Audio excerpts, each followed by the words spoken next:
안녕하십니까. 일주일 만에 다시 뵙겠습니다. 오늘은 앞에서 농지, 그다음에 농업인, 그다음에 제촌자경 이렇게 용어에 대해서 확실히 익히려고 말씀을 드렸었습니다.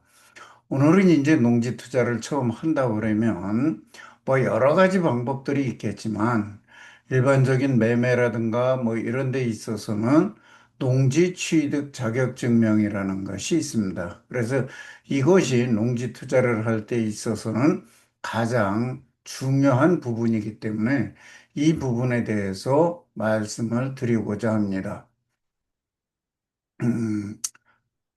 농지는 헌법의 경제 원칙에 따라, 경제유전의 원칙에 따라, 물론 농지법에도 정하고 있고요. 농지의 소유 자격을 원칙적으로 농업인하고 농업법인으로만 제한하고 있습니다. 그래서 그 외에 일반 법인이라든가 농사를 안 지을 사람이라든가 이런 사람들은 취득을 하지 못하도록 되어 있습니다. 그래서 이러한 것을 하기 위해서 농지 취득 자격 증명이라는 걸 첨부해야지만 소유권 이전을 할 수 있도록 해놨고, 그래서 이 농지 취득 자격 증명이라는 것이 굉장히 중요하다 하는 것을 말씀을 드릴 수가 있겠습니다. 그래서 이제 이런 거를 또 한번 좀 설명을 드리자면, 농지는 농업인 또는 농업법인이 자기의 농업 경영에 이용하거나 이용하려고 하는 경우가 아니면 소유할 수 없으나 농업인이나 농업법인이 아니더라도 예외적으로 농지가 소유가 가능한 경우가 있습니다. 이게 왜 그러냐면 뭐 이런저런 사유로 취득하는 하는 경우가 있기 때문에 그렇습니다. 그래서 그렇고 자, 농지법이 96년도에 만들어졌기 때문에 그 이전부터 농지를 소유하고 있는 사람은 계속해서 소유할 수가 있습니다. 그 다음에 국가, 뭐 초등학교 이런 데서 학교법인에서 하는 거는 그렇고요. 개인이 하는 거는 그 다음에 주말 체험 영농 목적으로 소유하는 세대당, 주민등록 세대당 1,000제곱미터 미만의 농지. 자, 여기서 세대당 1,000제곱미터 미만의 농지라 그랬어요. 위에서 말한 건 1,000제곱미터 이상을 말하는 거고, 여기선 1,000제곱미터 미만이 됐을 때는 설사 농업인이거나 농업법인이 아니더라도 가능하다 그런 얘기예요. 여기서 세대당, 주민등록 세대당 가능하다 그랬는데, 그러면 부부가 주민등록을 달리하고 있으면 어떻게 되느냐? 예, 이거는 합산한다고 생각을 하시면 됩니다. 예, 부부는 붙어 다니는. 그 다음에 이제 소유할 수 있는 것이 상속으로 받는 경우에, 상속으로 농지를 소유하고 있는 경우에 1헥타 이내, 그러니까 10,000제곱미터 미만의 농지를 소유하는 경우에 가능하다. 물론 이것도 이제 예로 들어가면 10,000제곱미터가 넘는 거에 대해서는 농지은행에 위탁을 하면 보유할 수 있습니다. 예, 그래서 에, 그렇게 얘기를 하면 되고, 그 다음에 8년 이상 농업 경영을 하던 자가 이농 당시 소유하던 농지로 1헥타 이내의 농지. 그다음에 요건 평균 경사율이 뭐 이렇게 됐는데 영농 여건 분리 농지라고 토지 이용 계획 확인서를 떼어보면 나오는 게 있습니다. 그래서 그 지역의 농지는 농업인이나 농업법인이 아니더라도 취득해서 소유할 수 있다 그런 얘기예요. 그다음에 농업법인의 농지 소유 요건은 농업법인은 농업경영체 육성 및 지원에 관한 법률에 의해서 16조에 의해서 만들어진 영농조합법인이 있고 그다음에 이 법에 의해서 19조에 의해서 설립된 일반 농업회사법인이 있습니다. 예, 일반 농업회사법인이 있고 이렇게 두 가지가 있습니다. 그래서 영농조합법인은 농업인 5인 이상이 하는 거고 농업회사법인은 농업인 1인 이상이 참여해서 우리 그 상법에 의한 그런 법인을 만들 수가 있습니다. 그래 농업법인을 그래 이런 경우에 취득할 수 있다. 물론 이거 취득 자격 증명을 신청할 때는 여러 가지 또 조금 제한이 있기는 합니다. 그다음에 농지 취득 자격 증명 제도에 대해서 말씀을 드리자면은 요걸 들어가기 전에 한번 제가 여기서 보충 설명을 해드리겠습니다. 농지는 농사를 짓고 있는 사람이나 농사를 지으려고 하는 사람이나 법인만, 농업법인만 가능하다 그랬어요. 그래서 이런 사람만 할 수 있게 하기 위해서 이 농지 취득 자격 증명이라는 것이 어떤 것인지 기본적으로 이해를 하시면 아주 쉬워요.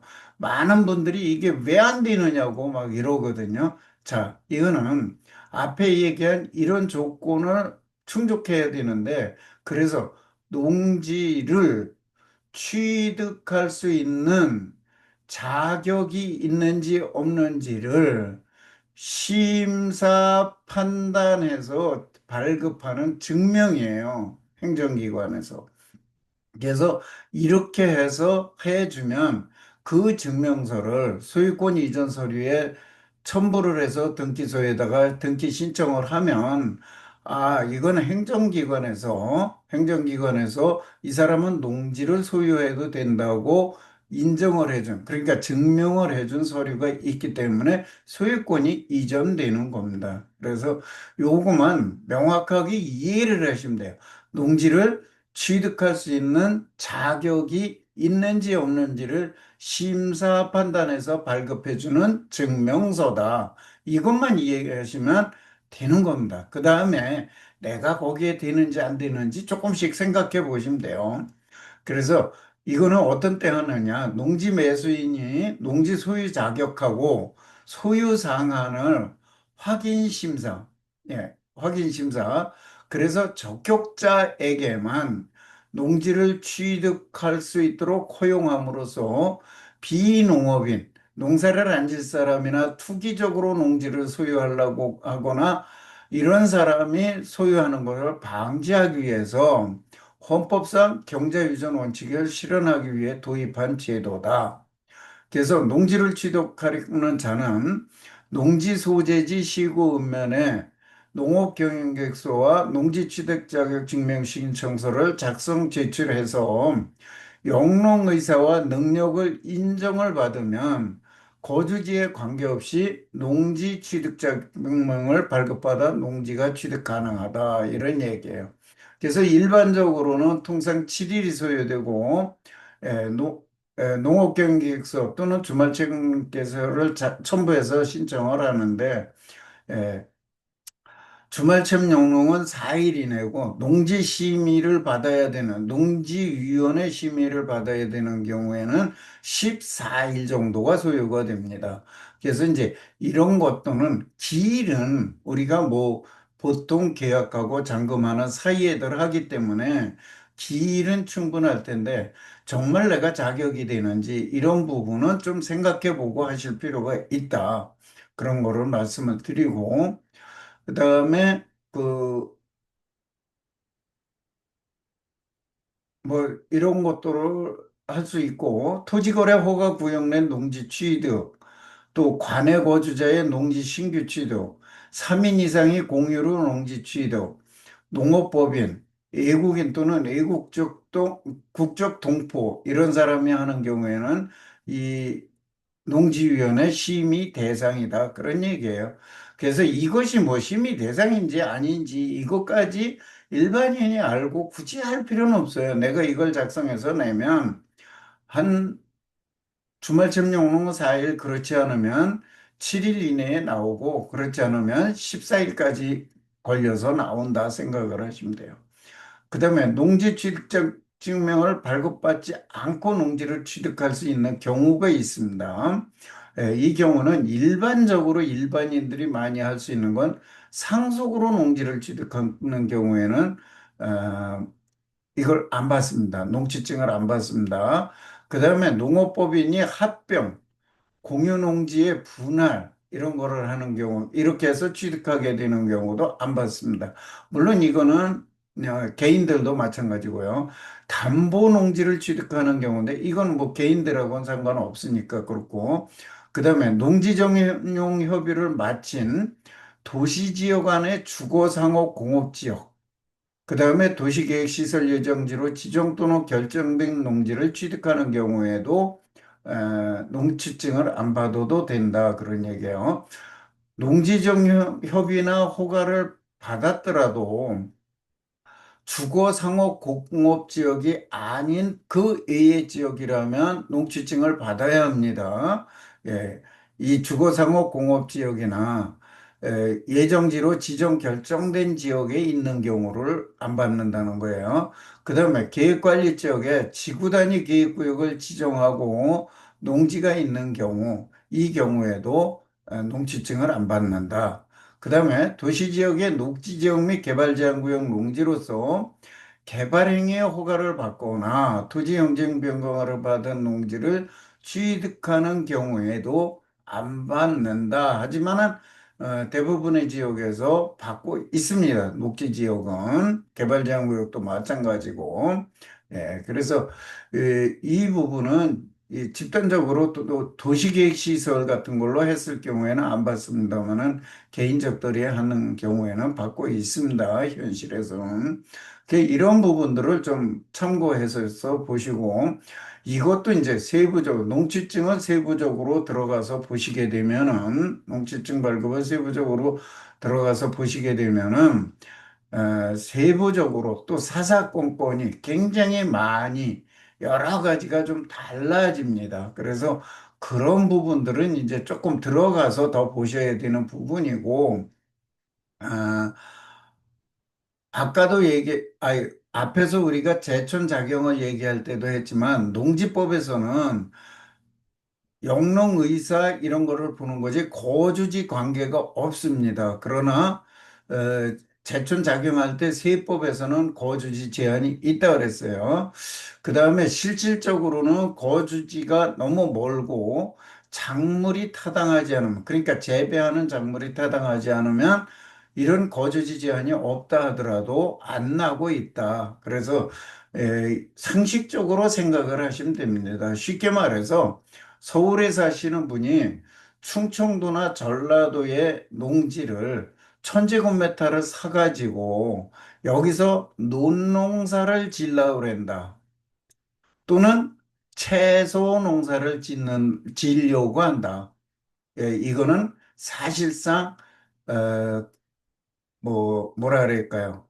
그 허위일 가능성이 많거나 아니면 그냥 취득이나 하려고 그러는 가능성이 많기 때문에 대부분은 반려가 된다 이런 얘기예요. 그래서 일반적으로 서울에 사시는 분이 살 수 있는 건 수도권 정도까지는 되고 수도권을 벗어나면 웬만하면 잘 안 된다. 다만 그 경우에도 10,000평이라든지 20,000평이라든지 이렇게 면적이 엄청 커요. 그러면 현지에 농막이라든지 쉼터라든지 아니면 현지에 어떤 숙소를 마련해 놓고 며칠씩 가서 작업을 할 때도 있고 또는 사이사이에 하루 이틀씩 내려가서 해도 그 수확량, 그러니까 농업소득이 왔다 갔다 하는 비용보다는 훨씬 적기 때문에, 많기 때문에, 농업소득이 많기 때문에 그런 거는 어느 정도 타당하게 해줄 수도 있다 그런 얘기예요. 그러나 천제곱미터 정도에서 나오는 금액이라고 그러는 것이 얼마 정도 나오냐? 잘 나와야 100만 원 남짓 나옵니다. 채소 농사를 짓든 수도작을 짓든 벼농사를 짓든 100여만 원 나오는데 거기를 1년에 수십 번을 왔다 갔다 하면서 그 농사를 짓는다 그러는 것은 입지에도 안 맞고 농업 경영상에도 안 맞고 그러기 때문에 대부분 발급을 안 해주고 있으니까 우리가 상식적으로 이게 농사 지을 수 있다고 판단되느냐 아니냐 이렇게 생각을 해 보시라는 거예요. 저는 가끔 가다가 이렇게 민원 해결을 가지고 따지시는 분들이 가끔은 있습니다. 그런 경우에 역지사지라 그러죠. 바꿔놓고 생각하시라 그런 얘기예요. 내가 그 자리에서 지금 이거를 발급해주는 입장이라 그러면 어떻게 할 것이냐 그런 얘기예요. 물론 이 농사 일에 대해서 자세히 모르거나 농사 소득에 대해서 자세히 모르는 분들이라면 그거 해준다고 무슨 문제가 돼? 이렇게 생각하실지 모르지만은 이 농지를 담당하고 있는 사람들은 나름 전문가들이고 그 분야에서는 전문가들이고 전문 지식을 갖고 있습니다. 그렇기 때문에 이런 것 저런 것 다 따져서 판단을 하기 때문에 특히 농지위원회의 심의를 받는다면 농지위원들은 다 농업 전문가들이에요. 현직에 있거나 현직에 있었거나 또는 그런 경험이 풍부하신 분들입니다. 그렇기 때문에 그 사람의 말소리만 몇 마디 들어도 이 사람이 농사 지을 사람인지 산 올려고 하는 사람인지 금방 판단할 수도 있어요. 그래서 이런 거를 보시면서 에, 합당하게 내가 농사를 짓겠다 또는 짓는다 하는 것을 입증을 해서 하시면 되고 오늘은 여기서 자세하게 농지증에 발급받는 방법을 설명드리는 게 아니라 농지를 소유하고 등기를 내려면 왜 농지 취득 자격 증명을 발급받아야 하는지, 농지 취득 자격 증명은 도대체 무엇인지에 대해서 설명을 드리려고 했습니다. 그래서 이것은 농지의 소유 자격을 심사하는 거예요. 농지를 취득할 수 있는 자격이 있는지 없는지 심사, 확인, 판단해서 발급을 해주는 겁니다. 소유할 자격이 있다. 이 사람은 없다. 이렇게 판단을 해주는 겁니다.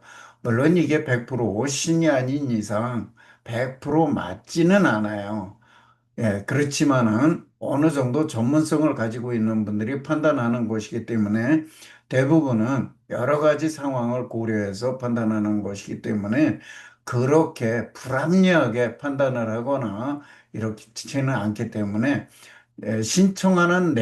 신청하는 우리가 합당한 범위 내에서 또 합당한 조건을 갖추고 그러고 신청을 할 수 있도록 이 제도, 법을 잘 이해하고 또 그렇게 맞춰 주었으면 하는 바람입니다.